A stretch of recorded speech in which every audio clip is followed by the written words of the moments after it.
Now here is a very interesting article from RT. Don't be evil, just obey. After CV, tech giants will have even more control over what you see and what you think. And this is by Mitchell Firestein, and Mitchell Firestein is the CEO of a Glacier Environmental Fund and the author of Planet Ponzi.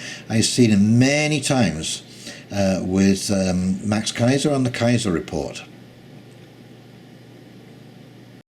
Silicon Valley's algorithms are controlling your cognitive map, and Congress is letting it happen.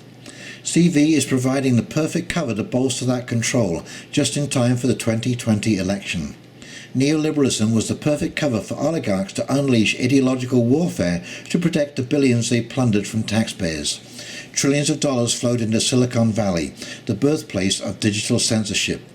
Censorship that in many ways is more dangerous and insidious than the failed coup d'etat of a sitting US president and the farcical Russiagate and impeachment hoax. Over the past 2 decades, democratic societies have been manipulated by Silicon Valley's unregulated big tech behemoths, which now control the news flow and have weaponized Amazon, Facebook, Google, Twitter, YouTube, Instagram, Netflix, PayPal, Reddit, TikTok, Microsoft, Apple, and the very dangerous Internet of Things sped along by 5G. Hard proof is difficult to come by since you could never catch the tech giants red-handed. The way they purposefully conceal all their data and trademark algorithms only serves to reinforce the suspicions and the scattered evidence. But their motives have long been transparent in their own public statements and actions. CV is the perfect diversion.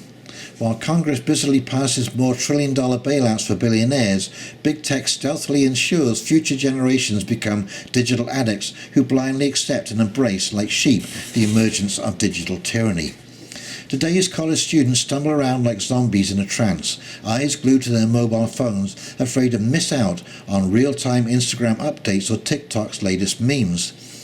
The development of 5G may result in a silent World War III that ensures the quick demise of a zombified Western society without a single shot ever being fired.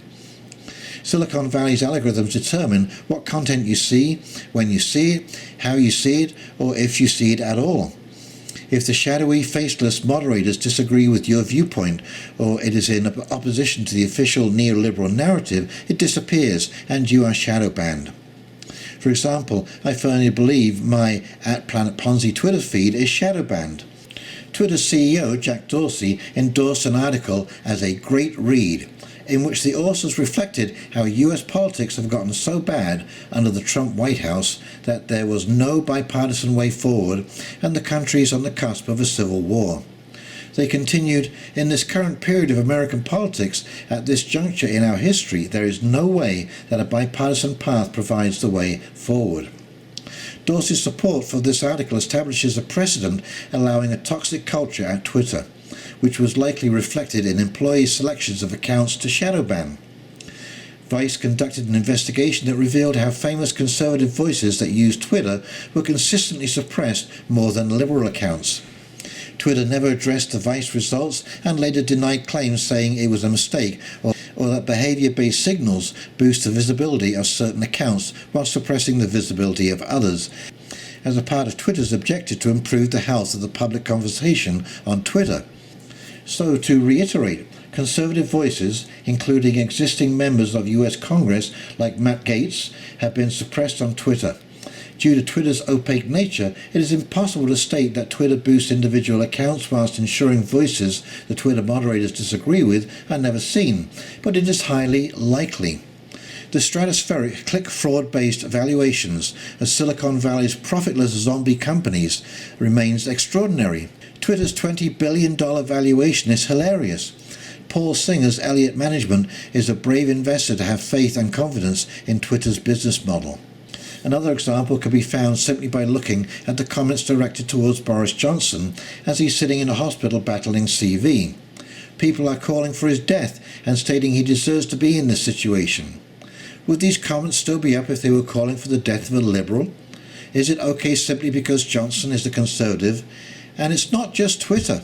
Despite its sworn testimony to the contrary, Google Search has been caught manipulating search data, hiding data, and creating algorithms that do just that and leave no evidence. For example, the articles I write are buried by Google Search. Try Googling Fierstein, Mitchell Fierstein, FiersteinRT.com and MitchellFiersteinRT.com and compare the results. Data scientists and psychologists hold the same view.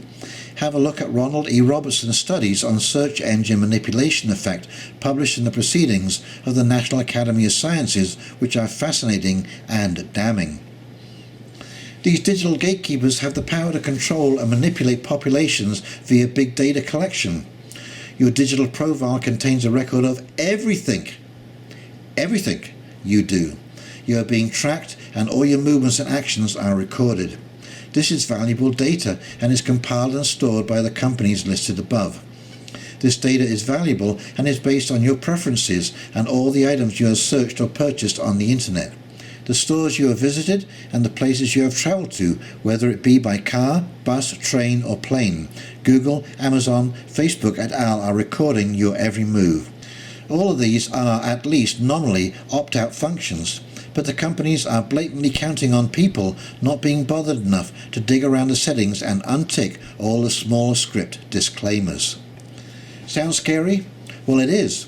What's worse is that full control of your consumer data and the resultant power to influence you is combined with clearly expressed political preferences. Teddy Goff, Hillary Clinton's 2016 digital campaign strategist, sent the following email to both Clinton and John Podesta, Clinton's campaign manager. Working relationships with Google, Facebook, Apple and other technology companies were important to us in 2012 and should be even more important to you in 2016, given their still ascendant positions in the culture. These partnerships can bring a range of benefits to a campaign, from access to talent and prospective donors to early knowledge of beta products and invitations to participate in pilot programs. We have begun having discreet conversations with some of these companies to get a sense of their priorities for the coming cycle, but would encourage you, as soon as your technology leadership is in place, to initiate more formal discussions. Do you remember Google's slogan, "Don't be evil"? Well, Google is evil. It is one of the biggest donors to Washington's pay-to-play feckless political class. China commissioned Google's Eric Schmidt to create a Chinese social credit system that would spy on and censor large swaths of China's population. In response, Google employees published the following statement: "We refuse to build technologies that aid the powerful in oppressing the vulnerable wherever they may be." While Schmidt represented this social credit system as only being in the developmental stage and would not be finished for years, recent reports claim this is a total lie and that the system is fully functional. We know where you are, we know where you've been, we can more or less know what you're thinking about. And that's former Google CEO Eric Schmidt. President Obama met with Schmidt frequently, and Google had influence over Obama's administration and policies. White House records show that between 2009 and 2015, while President Obama was in office, employees of Google and its associate entities visited the White House 427 times. In 2016, media outlet reports suggested that Google's search results buried bad news about Clinton and portrayed Hillary in a far more favorable light than Trump. Schmidt responded, "We have not taken a position on the American presidential election, and nor do I expect us to." In addition to Schmidt's work on the campaign's technology strategies, he also covertly funded a Hillary Clinton campaign vendor. In October 2016, Goff beamed in an email he sent to Clinton, Schmidt's word would easily eclipse the technology operation of any Clinton opponent.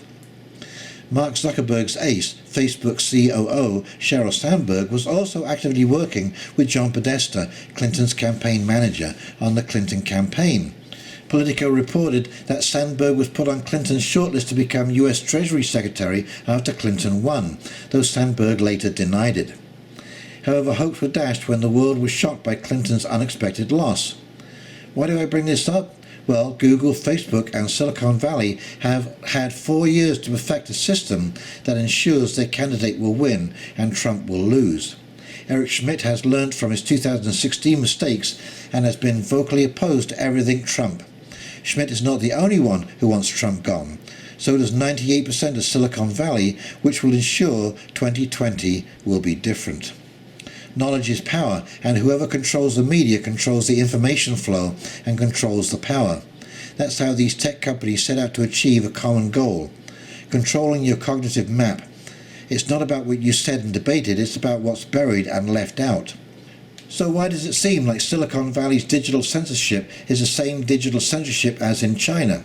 Simple. It is the same. As CV ravages the world, digital tyranny is killing democracy, while the US Congress sits silently and lets it happen. To be clear, Silicon Valley needs regulation and needs it now. Congress needs to wake up. And that is absolutely correct. Well, if you enjoyed this little piece, and I would encourage you to go to Russia Today. It's an unbelievable news channel. They are really reporting on the things that need to be reported on, and they have great writers like Mitchell Fierstein. So, if you enjoyed this video, please like, comment and subscribe below. And in the meantime, this is Houndog Steve signing off, wishing you a very pleasant evening. See you now. Take care. Bye.